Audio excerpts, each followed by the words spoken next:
Sir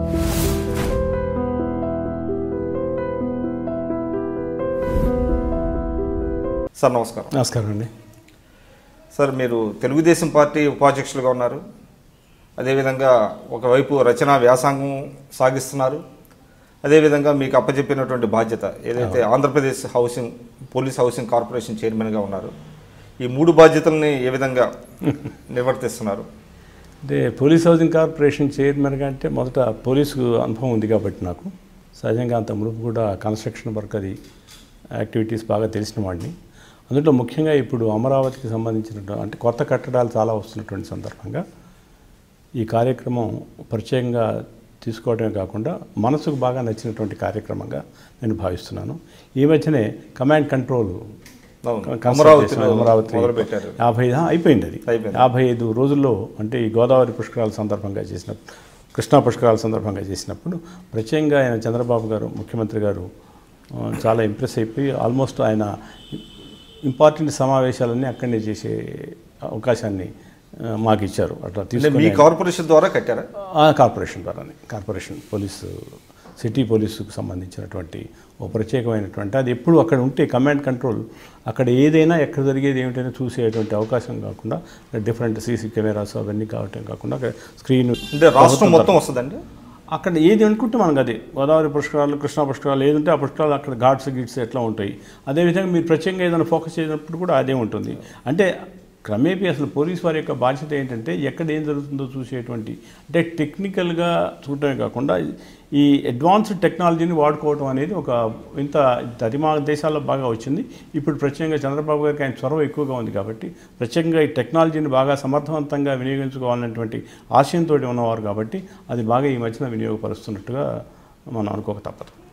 సరే, అంటే అదే కాకుండా ఈ తెలుగుదేశం పార్టీకి సంబంధించినటువంటి విషయాల్లో కూడా నేను ముఖ్యంగా పార్టీ అధికారంలోకి రానప్పుడు ఆయన నాకు కొన్ని ప్రత్యేకమైనటువంటి బాధ్యతలు ఇవ్వడం జరిగింది. అదేవిధంగా ఎలక్షన్ల ముందర ఒక క్లస్టర్ హైదరాబాద్ సికింద్రాబాద్ వీటికి సంబంధించినటువంటి ఎన్నికలను చూసేటువంటి అవకాశాన్ని కూడా నాకు కల్పించారు. ఆయన ఒక విధమైనటువంటి అంటే నాకేంటి పోలీస్ ఆఫీసర్గా అదొక దృక్పథంతో చేయాల్సినటువంటి పని, ఇది మరో విధంగా ఉంది. కానీ ఇందులో అమితమైనటువంటి సాటిస్ఫాక్షన్ వచ్చింది. కారణం ఏంటంటే ఆయన చక్కగా గైడ్ చేసేటువంటి ఒక మంచి నాయకుడు, సమర్థుడైన నాయకుడు కాబట్టి ఆయన దగ్గర పనిచేయటం నాకు అదృష్టంగా నేను భావిస్తున్నాను. అంటే మీరు బేసిక్గా తెలంగాణ ప్రాంతానికి సంబంధించిన మీరు ఖమ్మం జిల్లాకు చెందినవారు.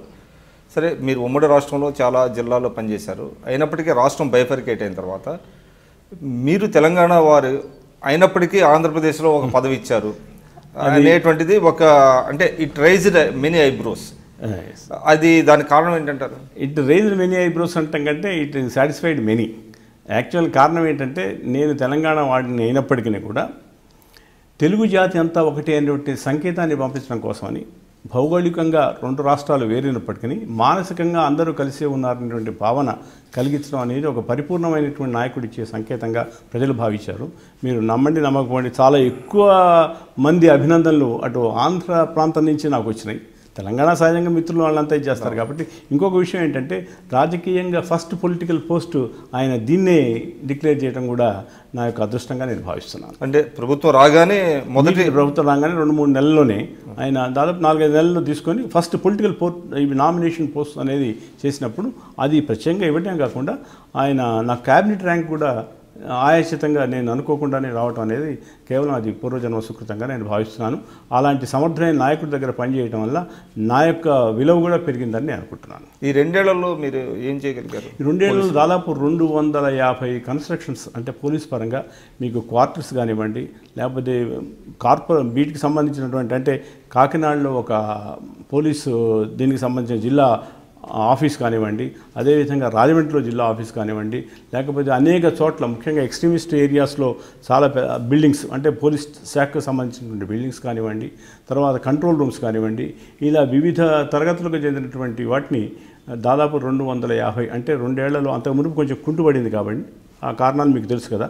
ఇప్పుడు ఈ మధ్య 250 దాకా జరిగినాయి. అంటే 250 ఏంటండి? 250 బిల్డింగ్స్. 250 అంటే నేను చెప్పినట్టుగా ఇప్పుడు డిపార్ట్మెంట్కి సంబంధించిన కాకినాడలో ఒక మంచి డిపిఓ డిస్ట్రిక్ట్ పోలీస్ ఆఫీస్, అదేవిధంగా అక్కడ గ్రే హౌన్స్కి సంబంధించినటువంటి కూడా రాజమండ్రి అటువైపు ప్రాంతాల్లో కూడా అక్కడ ఒకటి. తర్వాత ఈ మధ్యన ఈ మంగళగిరిలో కూడా మనం డిస్ట్రిక్ట్ మన డీజీపీ ఆఫీస్ కూడా దానికి పూర్తిగా దానికి సిద్ధపడుతున్నాం.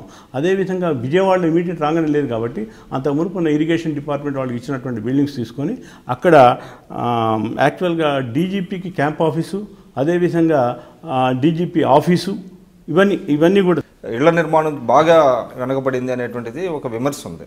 అది వాస్తవం కూడా చాలా వరకు. ఆ విధంగా చూసినప్పుడు పోలీసు కార్పొరేషన్లో పోలీసులకి అంటే సామాన్య పోలీసులకి మీరు అంటే ఇప్పుడు ఆన్ డిమాండ్ మీరు కట్టించగలిగారా? నాకు సంబంధించినంతవరకు మాకు పోలీస్ హౌసింగ్ కార్పొరేషన్ తల్లిమాటి నేను చెప్పలేను. ఎందుకంటే నాకు ఇక్కడ ఏమిటంటే కొత్త రాష్ట్రం, అంతకు మునుపు ఈ కుంటుపడింది. కారణం ఏంటంటే ఈ